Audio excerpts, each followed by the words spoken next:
तो फ्रेंड्स, कैसे हैं आप लोग। आज हम लोग पढ़ेंगे संस्कृत का सेट 2। जैसा कि हम पहला वीडियो में सेट 1 बना चुके हैं और आप यहां पर सेट 2 देखेंगे। अगर आपने अभी तक सेट 1 नहीं देखा है तो चैनल को क्लिक करके प्ले लिस्ट में चले जाइए और आपको वहां पर सेट 1 देखने को मिल जाएगा। और जैसा कि हम पहले बता चुके हैं कि ये जो संस्कृत है 5 सेटों में आपको मिलेगा। तो सेट 1 प्ले लिस्ट में आपको मिल जाएगा और ये रहा सेट 2 और इसके बाद सेट 3, 4, 5। मैट्रिक एग्जाम को लेकर संस्कृत के बारे में सोचने की जरूरत नहीं है। आप इन सभी प्रश्नों को ध्यानपूर्वक देखेंगे और इसके बाद जो बारी आएगी सेट प्रश्नों की, जो कि मैट्रिक परीक्षा के लिए वेरी वेरी इंपॉर्टेंट रहेंगे। सभी विषयों के 99% प्रश्न जो हैं आपको मैट्रिक एग्जाम में लड़ने के आसार रहेंगे। इसलिए आप जमकर तैयारी करें और परीक्षा में किसी भी प्रश्न को मिस नहीं करें। तो चलिए फ्रेंड्स, हम शुरू करते हैं इस वीडियो को, जो कि संस्कृत का सेट 2 है। और फ्रेंड्स, आप इस वीडियो को आप एक लाइक जरूर कर दें और साथ ही अगर अभी भी आपने चैनल को सब्सक्राइब नहीं किया है तो जल्दी से सब्सक्राइब करके बेल आइकन को तो आप जरूर प्रेस करें कि जो ही हम वीडियो अपलोड करें आपको उसका मैसेज प्राप्त हो जाए। तो चलिए फ्रेंड्स, हम शुरू करते हैं इस वीडियो को। सवाल नंबर 26 है, अरोरियान महतो महिमान मात्मन मंत्र किस उपनिषद से संग्रहित है। तो इसका जो सही जवाब होगा ऑप्शन बी होगा, कठोपनिषद से। आप यहाँ पर ध्यान देंगे। सवाल नंबर 27 है, नदियाँ नाम और रूप को छोड़कर किसमें मिलती हैं। नदियाँ नाम और रूप को छोड़कर किसमें मिलती हैं। इसका सही जवाब होगा ऑप्शन ए, समुद्र में। अब हम सवाल नंबर 28 देखेंगे। सवाल नंबर 28 है, महान से भी महान क्या है। महान से भी महान क्या है।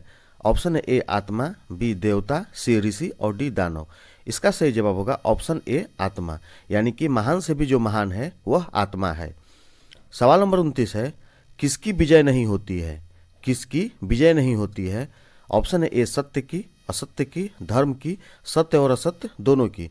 इसमें से कितने फ्रेंड्स आप लोग भी इस प्रश्न को जानते होंगे और ऐसे भी आप लोगों को जवाब देने में ये बिल्कुल आसानी होगी कि विजय उसी की नहीं हो सकती जो असत्य की राह पर चलता हो। इसलिए इसका सही जवाब होगा ऑप्शन बी, असत्य की। यानी कि असत्य की कभी विजय नहीं हो सकती, यानी कि जो गलत है। सवाल नंबर 30 है, पटना का इतिहास कितना पुराना है। पटना का इतिहास कितना पुराना है। इसका सही जवाब होगा ऑप्शन ए, 2500 वर्ष। यानी कि पटना का जो इतिहास है वो 2500 वर्ष पुराना है। चलिए अब हम सवाल नंबर 31 देखते हैं। सवाल नंबर 31 है, कुटनीमतम काव्य के कवि कौन है। कुटनीमतम काव्य के कवि कौन है। इसका सही जवाब होगा ऑप्शन बी, दामोदर गुप्त। कुटनीमतम काव्य के कवि दामोदर गुप्त है। सवाल नंबर 32 है, फ्रेंड्स एक बात आप लोगों को हम बताते चलें कि इस चैनल पर ऑल सब्जेक्ट ऑल चैप्टर यानी कि सभी विषयों के सभी चैप्टर से आपको ऑब्जेक्टिव देखने को मिल जाएंगे। बस आपको करना ये है कि इस चैनल को क्लिक करके यानी कि आरजी सोशल स्टडी को क्लिक करके आप प्ले लिस्ट में जाएं और सारा प्ले लिस्ट में आप लोगों को चार्ट बना हुआ है। आप उसमें से जो सब्जेक्ट चाहिए आपको ऑब्जेक्टिव देखने के लिए उसमें सारी व्यवस्था है। आप सभी चीज़ों को देख सकते हैं। सभी ऑब्जेक्टिव आपको मिल जाएंगे आसानी से और सभी ऐसे ऑब्जेक्टिव हैं जो आपको मैट्रिक एग्जाम के लिए वेरी वेरी इंपॉर्टेंट है। और आप जब तक सभी विषयों के सभी चैप्टर से आपका ऑब्जेक्टिव क्लियर नहीं होगा, आप लाख सेट मार लीजिए, लाख सेट क्लियर कर लीजिए, लेकिन वो हल होने वाला नहीं है। लेकिन जो ही आपका सभी चैप्टर से आपका ऑब्जेक्टिव क्लियर हो जाता है तो आप किसी भी सेट को आसानी से मार सकते हैं, किसी भी सेट में आसानी से नंबर पा सकते हैं। और किसी भी परीक्षा जैसे कि मैट्रिक हो या जैसे कि इसमें हम जो बताए हुए हैं ज्योग्राफी है, हिस्ट्री है, उस टाइप का जो ऑब्जेक्टिव है आपके आने वाले प्रायोगिक परीक्षा के लिए भी वेरी वेरी इंपॉर्टेंट है। इसलिए आप प्ले लिस्ट में जाएं और वहाँ के सभी ऑब्जेक्टिव को ध्यानपूर्वक देखें और मैट्रिक की एग्जाम में किसी भी प्रश्न को आप मिस नहीं कर सकते हैं। आप एक बार जाइए और वहाँ पर प्ले लिस्ट को एक बार क्लिक करके आप वहाँ पे देखिए। चलिए अब हम सवाल नंबर 32 की तरफ चलते हैं। यूनान का राजदूत कौन था। यूनान का राजदूत कौन था। इसका सही जवाब होगा ऑप्शन सी, मेगास्थनीज है। यूनान का राजदूत कौन था, तो मेगास्थनीज था। सवाल नंबर 33 है, राजशेखर की रचना कौन सी है। राजशेखर की रचना कौन सी है। इसका सही जवाब होगा ऑप्शन ए, काव्य मीमांसा। यानी कि राजशेखर की जो रचना है काव्य मीमांसा है। अब हम सवाल नंबर 34 देखेंगे। सवाल नंबर 34 है, कौमुदी महोत्सव किस ऋतु में मनाया जाता था। कौमुदी महोत्सव किस ऋतु में मनाया जाता था। आप इसमें कौमुदी महोत्सव को दिमाग में रखेंगे तब जाके प्रश्न आपको याद हो जाएगा कि कौमुदी महोत्सव किस ऋतु में मनाया जाता था। ऑप्शन ए, बसंत ऋतु, वर्षा ऋतु, ग्रीष्म ऋतु और शरद ऋतु। इसका सही जवाब होगा ऑप्शन डी, शरद ऋतु में। यानी कि कौमुदी महोत्सव शरद ऋतु में मनाया जाता था। सवाल नंबर 35 है, पटना नगर की पालिका देवी कौन है। पटना नगर की पालिका देवी कौन है। इसका सही जवाब होगा ऑप्शन सी पटन देवी माता, यानी कि पटन देवी जो है पटना नगर की पालिका देवी हैं। सवाल नंबर 36 है, अलस कथा के रचयिता कौन है? अलस कथा के रचयिता कौन है? जैसे कि ऑप्शन जो दिया हुआ है, ऑप्शन ए है कालिदास, बी है विद्यापति, ऑप्शन सी है विष्णु शर्मा और ऑप्शन डी है नारायण पंडित। तो इसका जो सही जवाब होगा ऑप्शन बी होगा विद्यापति, यानी कि अलस कथा के जो रचयिता है वो विद्यापति हैं। अब हम सवाल नंबर 37 देखेंगे। सवाल नंबर 37 है, अलस साला में, यहाँ पर असल दिया हुआ है फ्रेंड्स, ये गलत है, ये यहाँ पर अलस होगा, चूंकि अलस कथा है इसलिए यहाँ पे अलस होगा। अलस साला में आग लगने पर भी कितने लोग नहीं भागे? अलस साला में आग लगने पर भी कितने लोग नहीं भागे? इसका सही जवाब होगा ऑप्शन सी 4, यानी कि आग लगाने के बाद भी ऐसे 4 लोग जो आलसी थे वो नहीं भागे। सवाल नंबर 38 है, संसार में बच्चों का सच्चा रक्षक कौन है? संसार में बच्चों का सच्चा रक्षक कौन है, यानी कि कौन उसकी सुरक्षा कर सकता है सही मायने में? तो इसका जो सही जवाब होगा ऑप्शन ए होगा माता। सवाल नंबर 39 है, ऋग्वेद में कितनी मंत्र दर्शनवती ऋषिकाओं का उल्लेख है? ऋग्वेद में कितनी मंत्र दर्शनवती ऋषिकाओं का उल्लेख है? इसका सही जवाब होगा ऑप्शन बी, चतुर्विशति ऋषिकाओं का उल्लेख है। सवाल नंबर 40 है, याज्ञवल्क्य की पत्नी कौन थी? याज्ञवल्क्य की पत्नी कौन थी? इसका सही जवाब होगा ऑप्शन ए, मैत्रेयी।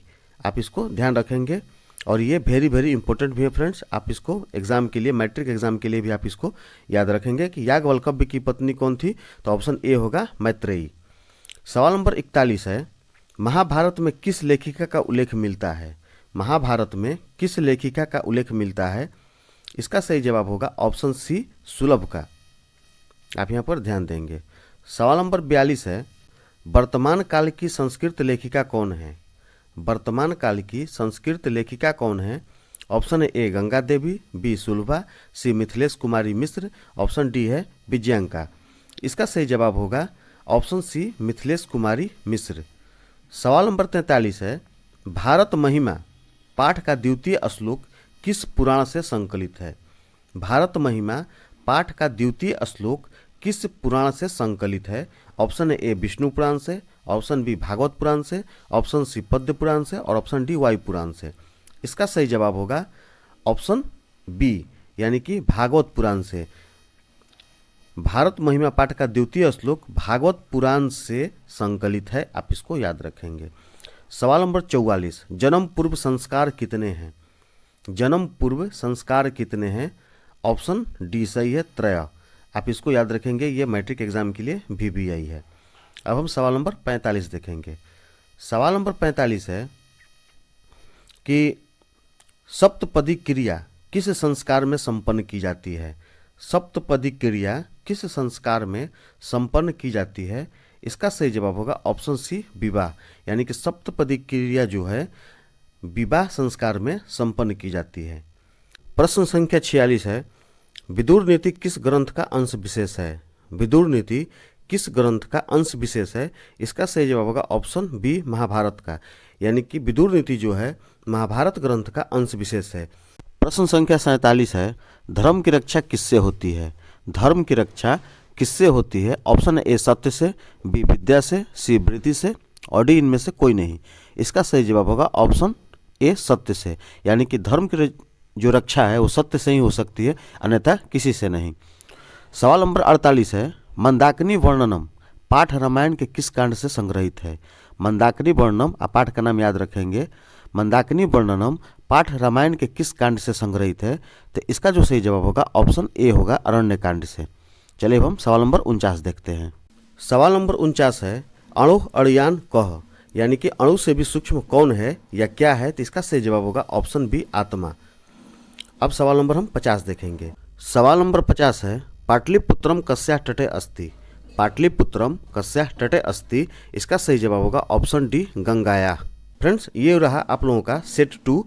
इस प्रकार के आपको अभी 3 सेट और देखने को मिलेंगे और ये सभी प्रश्न जो हैं मैट्रिक एग्जाम के लिए वेरी वेरी इंपॉर्टेंट है, इसलिए आप किसी भी प्रश्न को मिस नहीं करें और आप इसको जरूर एक बार और रिपीट करेंगे ताकि आपका अच्छे से क्लियर हो सके। अब बहुत जल्द आप लोगों के लिए तीसरा सेट भी उपलब्ध कराया जाएगा। तो चलिए फ्रेंड्स, इस चैप्टर में। अभी तक के लिए इतना ही, जल्द मिलते हैं अगले सब्जेक्ट के अगले वीडियो में। तब तक के लिए फ्रेंड्स, जय हिंद, जय भारत।